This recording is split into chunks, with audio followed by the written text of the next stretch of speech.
لو انت عايز تسجل في منحة كينيدي لوكاليس اللي اتفتحت امبارح، فتابع الفيديو للنهاية عشان تقدر تسجل في المنحة دي بكل بساطة. فيلا بينا نبدأ حلقة النهاردة. يلا بينا.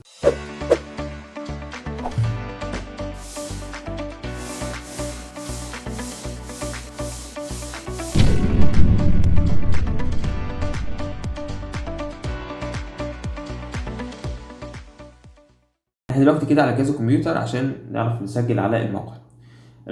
رابط الموقع ممكن اسيبه لك في الديسكربشن تحت، او ممكن تبحث في جوجل تكتب كينيدي لوكاليس هيظهر لك الموقع ده هتدخل عليه. كينيدي لوكاليس ده عبارة عن برنامج او منحة تابعة لمنظمة AFS. البرنامج ده هو برنامج للتبادل الثقافي. يعني بتروح تقضي ترم كامل في امريكا. طبعا ليه شروط معينه، لازم يكون سنك من 15 او 16 او 17 سنه عشان تقدر تسجل على البرنامج دوت. في شروط تانية هنذكرها في الفيديو دوت. بس البرنامج دوت يعني هو مش معتمد في مصر. معنى ذلك انت مثلا لو اتقبلت في المنحه ديت وسافرت، لما تيجي مصر تاني ممكن تعيد السنه تاني، فدي مشكله كبيره يعني. وممكن بقى تمتحن في الملاحق وتعدي السنه عادي. هنا بقول لك بقى للعام الثاني والعشرين على التوالي منحة كينيدي لوجر يس بروجرام 2024-2025. برنامج كينيدي لوجر للتبادل الثقافي والدراسي للشباب. طبعا البرنامج ده انا سجلت عليه وانا في ثالثه اعدادي ولكن ما اتقبلتش. قال لك هنا بقول لك لقضاء عام دراسي كامل والاقامه لدى اسره مستضيفه بالولايات المتحده الامريكيه. يعني انت لما تسافر هيكون في اسره مستضيفه هتقعد معاهم يعني بالولايات المتحدة الأمريكية للعام الدراسي 2024-2025. تهدف المنحة لتنمية المهارات القيادية، تكون شخص قيادي المهارات القيادية والشخصية، وتشجع على الالتزام تجاه المجتمع والدولة. وتأكيدا على مبدأ تكافؤ الفرص، تشجع AFS طلبة بجميع المدارس الجمهورية سواء كنت حكومي، تجريبي، لغات، أزهري، دولي، مدارس حتى المكفوفين. جالك بقى أهم حاجة بقى شروط التقدم للمنحة. إيه هي شروط التقدم للمنحة؟ أول حاجة لازم أن يكون الطالب مصري ذو شخصية قيادية تؤهله لتمثيل مصر كسفير بالخارج. يعني أنت تكون أول حاجة طالب الجنسية بتاعتك مصري، شخصيتك قيادية، مش أي شخص يعني عيوطة. لا، لازم يكون شخص قيادي، تكون مثلا شخص قادر على تحمل المسؤولية، ويعني قابل على تحمل الصعاب. تمام، دي كانت أول شرط. تاني شرط ألا يقل السن عن 15 عاما ولا يزيد عن 17 عاما. يعني لازم يكون أنت في تالتة إعدادي أو في أولى ثانوي أو في تانية ثانوي، وسبعة أشهر في منتصف أغسطس 2024. أن يكون تاريخ ميلاد الطالب ما بين 15/1/2007 إلى 15/8/2009. يعني من 15/1/2007 ل 15/8/2009. تالت شرط أن يكون الطالب منقولا للصف الثالث الإعدادي أو الأول أو الثالث ثانوي زي ما اتكلمت في الأول. لا يكون الطالب أو أحد من والديه قد تقدم بطلب لهجرة خلال ال10 سنوات الأخيرة. يعني بيقول لك إيه؟ يعني مش يكون والدك ولا والدتك قدمت طلب هجرة لأمريكا في ال10 سنين اللي فاتوا. الشرط اللي بعده ألا يكون أحد من والدي الطالب من العاملين بالبرنامج أو العاملين بالسفارة الأمريكية. يعني بيقول أو يعمل في أحد البرامج الممولة من الحكومة الأمريكية. يعني والدك أو والدتك مش يكونوا شغالين تبع البرنامج دوت، أو شغالين تبع السفارة الأمريكية، أو واخدين مثلا شغالين في برنامج ممول من الحكومة الأمريكية. ده الشرط ده كان جديد، مش كان موجود قبل كده. الشرط اللي بعده آخر شرط ألا يقل مجموع الطالب عن 80% من كل العامين الدراسيين السابقين 2021 و 2022. يعني لو انت في اولى ثانوي، يعني في ثالثه اعدادي لازم يكون مجموعك اعلى من 80%، وفي ثانيه اعدادي لازم يكون مجموعك اعلى من 80%. هو ده باختصار شديد. انت بقى عايز تقدم، فهتنزل تحت هتلاقي حاجه اسمها ابلاي ناو، يعني قدم الان. هتدوس عليها وبعد كده هتدخلك على صفحه جديده، الصفحه اللي انتوا شايفينها دي. هو بيقول لك بقى خلي بالك الديدلاين او اخر موعد للتقديم هيكون 1 يونيو 2023. هنا بقى بقول لك ايه؟ يمكنك تحميل استمارة التقديم من هنا. يعني التقديم انت في استمارة كده بتكتبها، استمارة الكترونية، وفي استمارة بتكتبها بايدك وتبعتها بالبريد. هعرفكم كل التفاصيل دلوقتي. اول حاجة بقول لي هنا ترسل الاستمارة بعد استيفاء كافة البيانات بالبريد المصري الى صاد صاد باء ديت معناها صندوق بريد 192 المهندسين الجيزة باسم AFS ورقم تليفون كذا. تمام. وقال لك هنا اخر موعد للتقديم 1 يونيو 2023. تمام. احنا بقى عايزين نقدم، هنعمل ايه؟ اول حاجه ادوس على كلمه هنا اللي بعد يمكنك تحميل استمارة تقديم من هنا، ادوس عليها. هيدخلني مباشره على الصفحه اللي انتوا شايفينها دي اللي هي كينيدي لوجار يس. هنا بقى بيقول لي استماره تسجيل بيانات اوليه لا يتم طباعتها، يعني دي استماره الكترونيه انت بتكتبها. دي الاستماره الاولى. في استمارتين بتعملها، استماره الكترونيه وفي استماره بتكتبها بايدك. اول حاجه برجاء عدم طباعه هذه الاستماره المبدئيه، يعني انت مش ينفع تطبعها. على اول حاجه بيقول لي اكتب اسمك بالكامل رباعي، انا هكتب محمد محمود محمد السيد. بعد كده هدخل بريد الكتروني، بس خلي بالك وانت بتكتب بريد الكتروني لان البريد الالكتروني دول هي يتواصلوا معاك من خلاله.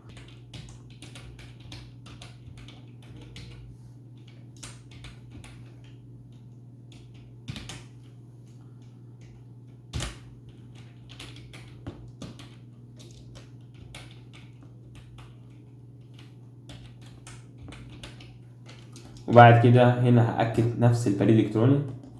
وبعد كده سنة الميلاد، سنة الميلاد بتكون من 2007 ل 2009، فأنا 2006 بس أنا هكتب 2007 عشان أكمل معاكم الخطوات عشان مش تعرفوا تقدموا. أنا هكتب 2007 وبعد كده تاريخ الميلاد وليكن أي تاريخ 2000. أهم حاجة بس أكد على 2000، هخليها مثلا، أنا هخليها 2008 أحسن عشان مش نلخبط الدنيا. 2008 ونكتب فوق هنا 2008 وليكن 16 وهنا خليها 2008. الجنس ذكر أو أنثى عادي، بس أنا هختار ذكر. الجنسية غير مصرية، يعني أنت لو جنسيتك، لو أنت عندك جنسية تانية فأنت بتختار الجنسية من هنا. التليفون محمول، اكتب رقم تليفونك وبعد كده تليفون المنزل اكتب أي رقم.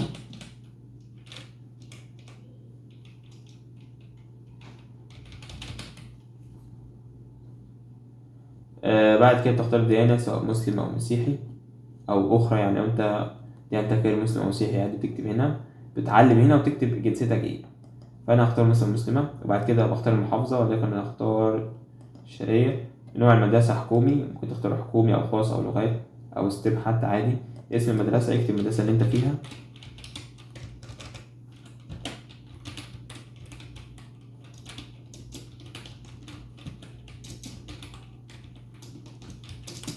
وبعد كده بقول لك الصف الدراسي القادم هيكون أنت فين، قول له مثلا في تالتة إعدادي مثلا وليكن. المجموع الكلي للعام الدراسي مثلا نقول مثلا فوق 85%، والمجموع التاني مثلا فوق 85%. وبعد كده أقول له هنا بيسألك هل تقدمت أنت واحد من أفراد العائلة؟ لا هقول له لا لم أقدم، فأدوس على سبميت. بعد ما قدمت قال لي هنا برجاء عدم طباعة هذه الاستمارة. قال لك أهو شكرا للتقدم، يمكنك تحميل الاستمارة الأساسية للتقديم من هنا. يعني أنت كده قدمت ويجب ملء الاستمارة وإرسالها في أسرع وقت على صندوق بريد 192 المهندسين. يعني أنت هتملاها وترسلها على صندوق بريد 192 المهندسين. آخر موعد لإرسال الاستمارة بيكون 1 يونيو 2023، ده الديدلاين. أول حاجة أنت هتدوس على كلمة تحميل اللي أنت شايفها دي، هتدوس عليها هيدخلك بقى على الاستمارة اللي أنت بتطبعها. هتدوس على كلمة تحميل عشان نحمل الاستمارة اللي هنملاها اللي هي جنب شكرا للتقدم يمكنك تحميل الاستمارة الأساسية للتقديم من هنا. دوس على كلمة تحميل وبعد كده قال لي هنا المستند والحاجات، فانت ممكن هنا مثلا تكتب له اسم المستند وليكن اي حاجة. ممكن نكتب مثلا يس وليكن. بعد كده ندوس على بدء التحميل يس. بعد كده هدوس على فتح، هو كده نزل فانا هدوس على فتح. شغل من جوجل كروم.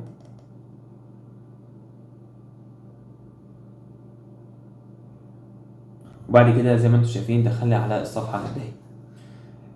الورقة ديت انا كنت نزلت الخمس صفح دولي، كنت نزلتهم ودبستهم، فبروح لاقي سنترال وبقول له والله انا عايز اطبع الاستمارة دي، فبيطبعها.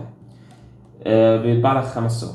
بعد كده انت اول حاجه بتقرا التعليمات اللي انت شايفها دي، تعليمات هامه جدا. حتى يتم قبول الاستماره يجب اتباع التعليمات الاتيه: يتم إرسال النسخة الورقية من الاستمارة بالبريد المصري إلى صندوق بريد 192 مهندسين الجيزة. بمعنى بعد ما تملى الاستمارة بتكون بتحاول تطبع نسختين من الاستمارة اللي انت شايفها دي. الاستمارة الأولى بتشخبط وتلخبط، وبعد كده الاستمارة التانية بتكتبها بشكل احترافي. تاني حاجة، بعد ما تملاها بتروح لأي بوسطة أو أي بريد وتقول له والله أنا عايز أعمل في إيه عندكم متوفر خدمة الطرد يعني. فلو قال لك لا اطلع على المركز، فأنت هتضطر إن أنت تروح المركز عن بريد مكتب البريد. بيساعدك بيوفر خدمة الطرد. فانت هتقول له انا عايز ابعت الطرد ده على صندوق بريد 192 مهندسين الجيزه. صندوق بريد 192 هتخش على الموظف تقول له يا عم انا عايز اعمل طرد وابعته لصندوق بريد 192 مهندسين الجيزه بالبريد السريع. هياخد منك حوالي 40 جنيه 35 جنيه، مش فاكر، السنه اللي فاتت كان ب 35 جنيه اعتقد. وبعد كده طبعا لن يتم استلام اي استماره باليد، يعني انت ما ينفعش تدي واسطه تدي له كل مثلا تسلم الاستماره دي لحد، لا ما فيش الكلام ده، لازم تبعتها من على البريد. تالت حاجه، يجب ارفاق صور الشهادات الدراسيه للعامين السابقين مع الاستماره. حاجه مهمه جدا، الشهادات الدراسيه اللي بتاعت العامين السابقين لازم ترفقهم. تجيبهم ازاي؟ انا مثلا في اولى سنه، فانا مثلا في اولى سنه فانا المفروض يكون معايا بيان نجاح بتاع تالتة اعدادي، بيان نجاح بتاع تالتة اعدادي، وفي نتائج المواد، وفي كل حاجه نتائج المواد بتاعه تالتة اعدادي، وفي ولازم يكون معايا البيان النجاح بتاع تانية اعدادي، وفي برضك نتائج المواد. بتجيبها ازاي؟ طبعا اول حاجه بتروح البوسطه وتقول لها انا عايز اعمل حواله بريديه للاداره بتاعتي. تمام. طبعا انت هتعمل حوالتين لان انت عايز هتطلع بيانين نجاح، بعد ما تعمل الحوالتين، الحواله حوالي 10 جنيه اعتقد. هتروح بعد كده الاداره وهتقول لهم الحواله هي انا دفعت الحواله وعايز ايه، عايز البيان النجاح بتاع تالتة اعدادي وبيان النجاح بتاع تانية اعدادي. هتديك البيانين النجاح وفيهم نتائج المواد الدراسيه، وبعد كده بتاخدهم وتحطهم وترفقهم في الاستمارة اللي انت شايفها دي. جالك لا يتم ارسال اي اصول لاي جوائز او شهادات تقدير صورا فقط. يعني انت اي اصل مثلا شهادة تقدير، انت مثلا معاك شهادة تقدير عايز توديها، مش ينفع تجيب شهادة تقدير اصلية، لازم تاخد شهادة التقدير دي تصورها وتجيب نسخة وتحط النسخة منها في الاستمارة دي. فانت مش ينفع تستخدم اصل للشهادة. بعد كده دي الحاجة المهمة. بعد كده بيجي بعد كده بيانات شخصية للطالب. طبعا الصفحة ديت مش غريبة عليا لأن أنا كنت مقدم قبل كده السنة اللي فاتت واترفضت. يلا بقى، هنا بقى أول حاجة بقول لك يقوم الطالب بملء الاستمارة باللغة العربية بخط يده. يعني أنت بتملى الاستمارة دي باللغة العربية مش باللغة الإنجليزية، بخط يده بقلم حبر جاف أزرق وبخط واضح، برجاء قراءة الاستمارة جيدا وتصويرها للتجربة كمسودة قبل البدء. زي ما قلت، زي ما اتكلمت في ملء البيانات مع تفادي الشطب، يعني انت ما تشخبطش يعني. فشكل الاستمارة والتنسيق جزء من التقييم، يعني هم بيقيموك على حسب على حسب يعني خطك وحسب تنظيمك للاستمارة. يفضل أن يرفق صورة من جواز السفر ساري للطالب إن وجد. جواز سفر هتقول لي إزاي يعني؟ افرض أنا مش عندي جواز سفر، لو مش عندك جواز سفر فأنت لازما يعني تسرع في عمل الجواز السفر ده. بعد كده تاني حاجة في حالة عدم وجود جواز سفر أهو، الرجاء سرعة اتخاذ إجراءات استخراجه بموعد أقصى 17 سبتمبر 2023 حتى يستثنى للطالب استكمال باقي مراحل التقدم بالرنج. لأن لازم يكون معاك جواز سفر، لأنك لو اتقبلت فهتسافر بالباسبور اللي معاك اللي هو جواز السفر. طبعا الصورة هنا في الحتة دي في المكان دوت اللي هو صورة شخصية حديثة للطالب مقاس 5 في 5 خلفية بيضاء، وأن يكون الوجه مواجه للكاميرا، يكتب اسم الطالب على ظهر الصورة وتلصق بيده. طبعا لو أنت في الأرياف فأكيد أي محل أو أي استوديو بيصور لو قلت له أنا عايز مثلا صور 5 في 5 فممكن يقول لك مش عندي. طبعا دي مشاكل قابلتني، فأنت هتضطر إن أنت تروح مركز وتخش على استوديو معروف، هتقول له والله انا عايز اخد صور بس مقاس 5x5. هيقول لك سفاره، قول له ايوه السفاره.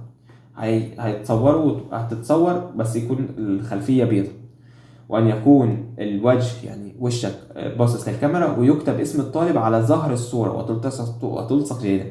يعني اسمك مش يكون مكتوب تحت الصوره، لا ده خلف الصوره، خلف الصوره يعني في ظهر الصوره. تمام. وبعد ما تجيب الصوره بتروح حاططها في المكان المربع اللي انت شايفه هنا. بعد كده بتكتب الاسم رباعي، اسمك، وبعد كده السن، يعني السن في 15/8/2024، يعني لما يكون 15/8/2024 هيكون سنك كام، هتكتبه هنا. تاريخ الميلاد، يوم انت اتولدت امتى، في الشهر امتى، السنه كام. تليفونات بقى، محمول الطالب، رقم تليفونك، المنزل بكود المحافظه، تكتب رقم تليفونك بكود المحافظه. بعد كده ديانتك، جنسيتك، جنسيات اخرى لو انت جنسيتك تانية تكتبها. وبعد كده النوع، بتحدد علامه الصح، تكتب البريد الالكتروني بتاعك، الصف الدراسي انت في سنه كام، اسم المدرسه بتاعتك، عنوان المدرسه، المحافظه، نوع المدرسه، نوع المدرسة حكومي ولا تجريبي ولا بتعلم، علامة الصح، علامة تشيك على المدرسة اللي انت تابع ليها. بعد كده 15 بيقول لك السؤال 15 النسبة المئوية او الجي بي اي، يرسل نسخة من بيان الدرجات للسنتين. في سنة 2000 يعني مثلا انا دلوقتي في اولى ثانوي و2022 2023 ديت نتائج اولى ثانوي ليا. 2021 2022 ديت نتائج ثالثه اعدادي ليا، بكتبها هنا. فانت تركز جدا جدا في البيانات دي. بعد كده سؤال 16 بيقول لك هل لديك جواز سفر ساري ولا لا. انت لو عندك هتقول له نعم، لو مش عندك هتقول له لا. وبعد كده لو انت عندك هتكتب رقم الباسبور وتاريخ الانتهاء. سؤال 17 هيقول لك هل تقدم والدك او احدهما للهجرة الولايات المتحده الامريكيه. لو تقدم هتقول له نعم، لو مش تقدم هتقول له لا لم يقدم. ولو تقدم اكتب له تاريخ التقديم. سؤال 18 هل لديك اي امراض مزمنه تحتاج لمتابعه او ادويه. يعني انت لو عندك مرض مزمن بعد الشر فانت تكتب نعم وتكتب برجاء الشرح، يعني تقول نعم وتشرح المرض بالظبط. لو مش عندك هتقول له لا. رقم 19 هل لديك اخ او اخت اقارب سافروا الى منحه يس. اخ واخت، يعني انت لو ليك اخ او اخت قدموا قبل كده على منحه يس فانت هتقول له نعم اخ واخت، نعم اقارب. لو ايوه فانت هتقول تكتب الاسم بس كده. لو مش عندك قول له لا يوجد مثلا. المهارات بقى والانشطه داخل وخارج المدرسه دي بقى اهم ورقه بيختاروك من خلالها. اول حاجه انا عايز انبه على حاجات انا غلطت فيها. اول حاجه انا السنه اللي فاتت انا كنت معتمد اعتماد كلي على اللغه الانجليزيه. يعني المنحه مش شرط خالص ان تكون بروفيشنال او في اللغه الانجليزيه، عادي جدا متوسط بيقبلوك. هم فكرتهم ايه؟ فكره المنحه ديت ان هي للتبادل الثقافي. يعني انت تروح تقضي ترم كامل في امريكا، بس ايه؟ تعرف الثقافه الامريكيه، تعرف مثلا ازاي تتعامل معاهم، تكون قد المسؤوليه ولا لا. فانت حاول وانت بتكتب الورقه ديت لازما تخلي اكتر بياناتك عن لو انت مثلا اتطوعت في شيء، ساعدت المجتمع بايه. سيبك من الانجليزي مش هيفرق في حاجه، هم بيختاروك على اساس التبادل الثقافي. ايوه اكتب انا مثلا خدت كورس في الانجليزي، مثلا لو انت خدت كورس، بس خلي كتابتك كليه بتعتمد على اللي انت عملته مجتمعك، ساعدت مجتمعك في ايه، اتطوعت في ايه. مثلا الانشطه، عملت انشطه في ايه في المدرسه، شارك ايه هي هواياتك. فانت بتكتب كل حاجه، بس اعتماد كلي على الحاجات اللي انت قدمتها لمجتمعك. تمام. فهنا بيقول لي اول سؤال اذا كانت المساحه غير كافيه للتعبير عن رايكم فرجاء كتابه على ورق اضافي حجم A4. يعني انت لو المساحه دي مش، يعني المساحه ديت لو مش كفت فانت بتجيب ورق A4. انا عندي ورق A4، انا كنت جايب ورق نسخ كتيره جدا، بتجيبه من اي واحد محل بيبيع ورق.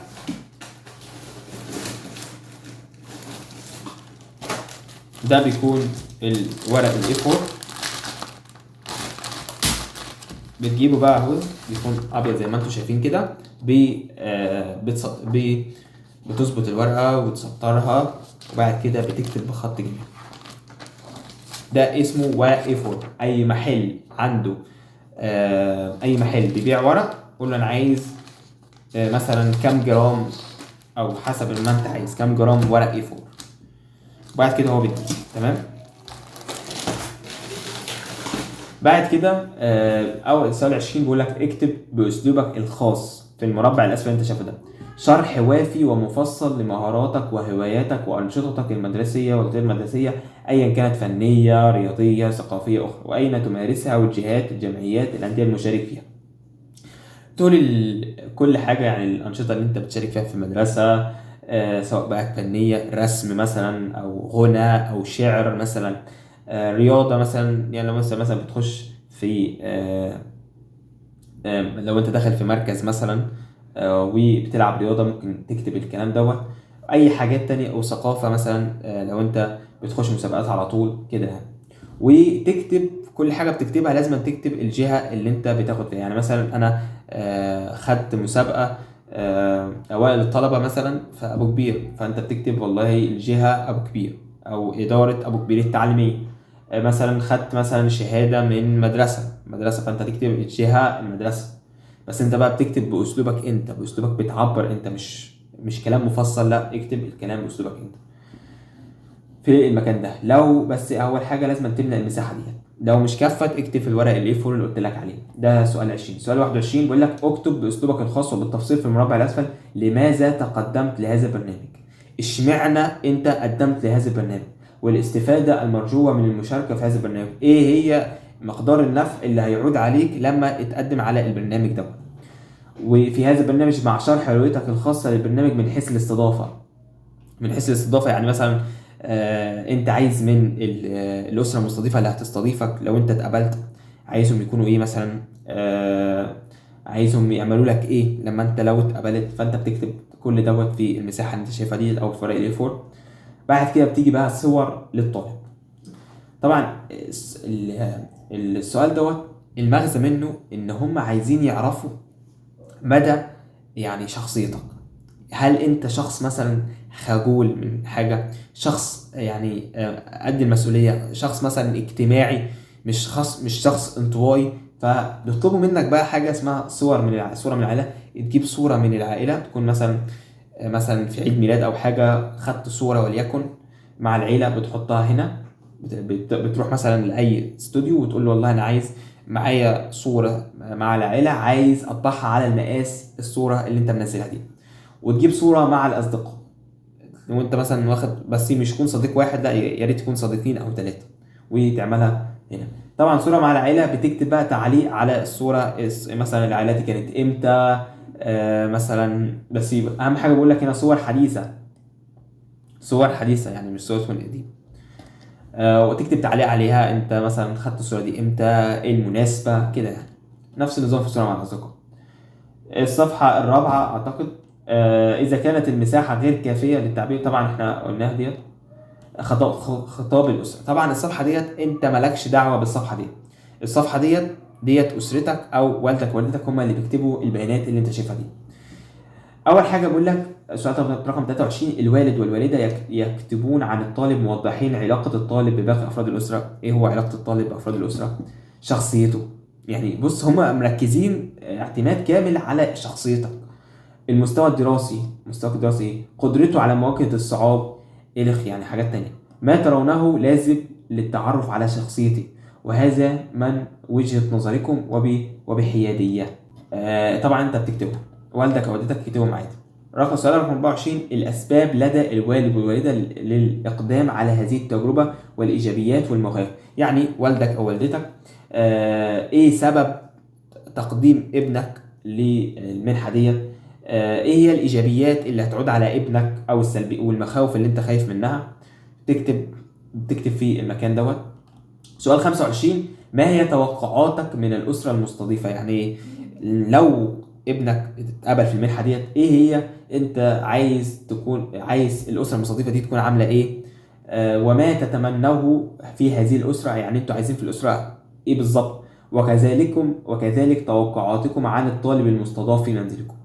هنا بقى في مشكله بقى هنا قابلتني لما جيت اقرا كلمه كذلك توقعاتكم عن الطالب المستضاف في منزلكم. هتقول لي يعني في واحد بيجيبوه بنستضيفه احنا، طب احنا افرض مش عايزين الطالب ده يجي لنا او اي حد. فانا ممكن تكتب انت مثلا، كنت سالت على الموضوع دوت، فقال لي واحد قال لي اسمه جوزيف جميل، قناه جوزيف جميل، قال لي اكتب نعم وحاجات كده، وبعد كده لما تتقبل قول لهم لا احنا مش عايزين. هو قال لي كده تمام. بعد كده ترشيح من خارج الاسره، يعني تجيب مثلا جدك او عمك او خالك زي ما انت عايز، بتطلب منه من احد الاقارب او الاصدقاء لو حتى صديقك او المعارف حتى، على الا يقل السن عن 30 سنه. يعني جدك لا، جدك لو اعلى من 30 سنه طبعا جدك لا، خليه احد اقاربك، خالك او عمك او صديقك او احد معاك، بس لا يقل عن السن عن 30 سنه. كتابة رأيه في الطالب، لازم يكتبوا في الرأي. هو أهم حاجة البرنامج ده بيعتمد اعتماد كله، عايز يعرف شخصيتك بس، ده هو عايزه. الاسم، المهنة تكتب اسم مثلا اللي هو اللي هيكتب، يعني لو كان خالك يكتب اسم، يكتب اسمه هنا، مهنته ايه، سنه، رقم المحمول، صلته بالأسرة. انا غلطت غلطات كتيره، يعني انا السنه اللي فاتت انا كنت كاتب اسم جدي، وكنت كاتب السن، يعني المهنه دي كنت طالع كاتب معاش، فكانت غلطات كتيره جدا يعني. بيانات الأسرة الطالب بقى، بتيجي بقى أسرة الطالب نفسها ديت آخر صفحة. آخر صفحة تكتب بقى اسم الأب، اسم الأب ثلاثي، اسم الأم، مهنة الأب، تاريخ ميلاده، المهنة بتاعت الأم وتاريخ ميلادها، رقم المحمول بتاع الأب ورقم المحمول بتاع الأم، بريد إلكتروني بتاع الأب وبريد إلكتروني بتاع الأم. وبعد كده أخوة وأخوات الطالب، بتكتب يعني مثلا لو عندك 4 أخوات تكتبهم هنا، تكتب اسم، رقم اسمه كذا، ذكر أو الأنثى، تاريخ ميلاده ومهنته وكذا. تكتب لو أنت عندك اسم أخ تكتب في رقم 1 هنا أخوه. لو عندك 4 بتكتبهم حسب عدد الإخوة اللي عندك. بعد كده سؤال 40، إذا كان والدين منفصلين بعد الشر الرجاء توضيح مع من يقيم الطالب. يعني لو والديك منفصلين بعد الشر، يعني لازم تكتب اسم اللي يقيم مع الطالب، جدك، أي حد. 41، في حالة إذا كان الوالد متوفي بعد الشر الرجاء كتابة بيانات الوصي، البيانات الوصي عنك، يعني تكتب اسمه وعنوانه وصلة القرابة، مهنة، سن. 42، أقارب يقيمون في المنزل مع الأسرة، يعني مين؟ لو مثلا عمك أو خالك أو أي حد قاعد معاك ممكن تكتبهم أساميهم ومهنتهم السن بتاعهم. 43، عنوان الطالب، إيه هو عنوانك بالتحديد؟ رقم المنزل، عايز يعرف رقم المنزل ده لو، والشارع بتاعك والمنطقة والقسم والمحافظة، ورقم الشقة والدور. برجاء شرح طريقة الوصول إلى منزلك بالتفصيل ورسم خريطة توضيحية حتى نتمكن من القيام. السنة اللي فاتت أتذكر السطيل ده كنت رسمت يعني طريقة التواصل، يعني طريقة العنوان بتاعي، كنت مثلا قلت من أبو كبير مثلا، وعملت خطوط كده وطرق عشان توصل لي اللوكيشن بتاعي. فأنت بترسم هنا، بقول لك تشرح طريقة، يعني أنت هتشرح الطريقة على اليمين من هنا، تشرح الطريقة اذهب لكذا كده، وفي الناحية الشمال هترسم الخريطة بإيدك أنت يعني. 44، بس يا ريت ما تشخبطش، يا ريت ايه بقلم الرصاص وتكتب كده بس، قلم الرصاص وبعد كده اكتب بقلم الجاف عشان ما تشخبطش. رابع 44، كيف عرفت عن اي اف اس؟ ازاي انت عرفت عن اي اف اس مصر؟ اول حاجه انت عرفت ازاي على المنحه ديت، ممكن تبقى اعلان بالجرايد، تعمل اعلان صح، موقع تواصل اجتماعي، جمعيه اهليه، موقع من الانترنت، مدرسه، برنامج اكسس. بس انت يعني لو انت عرفت مني فانت ممكن تدوس تعمل علامة صح على اخرى وتكتب اسمي محمد محمود محمد صاحب قناة الماني، ماشي، تكتب محمد محمود محمد صاحب قناة الماني. ده لو انت عرفت عن طريقي. لو عرفت عن طريقي محمد مع اسم محمد محمود محمد صاحب قناة الماني، قناة الالماني على اليوتيوب. 45، اخر سؤال، هل سبق لك التقديم على برنامج كينيدي لوجر يس من قبل؟ لو انت قدمت قبل كده فانت هتدوس نعم، لو انت ما قدمتش قبل كده فهتدوس لا. لو انت قدمت قبل كده هتكتب عام التقدم والمرحله اللي انت وصلتها دلوقتي.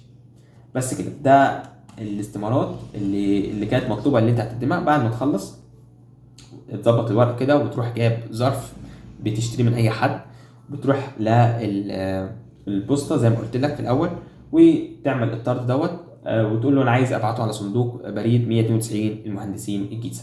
وكده هيوصل، والطرد هيوصل ان شاء الله. بس يا ريت يعني تسرع في ارسال الاستماره وكتابه الاستماره ديت، عشان هي ليها وقت معين وبعد كده بيخلص. تمام. انصح اي حد في ثالثه اعدادي، يقدم على الفرصه ديت، عشان الفرصه دي مش تتعوض، والله ما تتعوض، فرصه جميله جدا. بعد ما تيجي من المنحه ديت بتكون شخصيتك اتغيرت تماما خالص. لو مثلا شخصيتك هتتغير يعني 360 درجة. هتكون شخصيتك قيادية، يعني قادر على تحمل المسؤولية. يعني هتجيب لك مواقف كتيرة هتتعلم منها. لما تيجي مصر بقى ايه، هتكون شخصيتك اتغيرت قدام الناس، فالنظرة اللي الناس هتشوفك فيها هتكون متغيرة خالص يعني.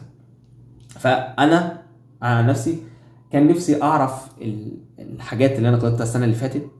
أنا غلطت غلطات كتيرة، يعني السمارة دي كانت رايحة متبهدلة يعني، وما اتقبلتش. فانا قلت لك على المشاكل اللي قابلتني، وطبعا انت ممكن تتواصل معايا على الرقم على رقم 012، ممكن اسيبه لك في الديسكريبشن تحت، او ممكن تتواصل على جروب التليجرام اللي هسيبه لك في الوصف تحت. طبعا اللينكات كلها هتبقى في الديسكريبشن، ممكن تتواصل معايا وانا برد على اي حد بيتكلم معايا. تمام. هو انصح اي حد في ثالثه اعدادي في اولى ثانوي وفي ثانيه ثانوي يقدم عليه، لان هي فرصه مش هتتعوض تاني، والله فرصه مش هتتعوض تاني. ممكن يعني لو مش شفت مني معلومات ممكن تبحث عنها، هتلاقي في بعض الفيديوهات اللي بتشرح البرنامج دوت. بس الفيديو دوت نازل يعني في 2023، يعني هو احدث فيديو نازل على اليوتيوب بيشرح المنحة دي. وبس كده، اتمنى اكون استفدت في الفيديو ده ولو بمعلومة واحدة. والسلام عليكم ورحمة الله وبركاته. في رعاية الله.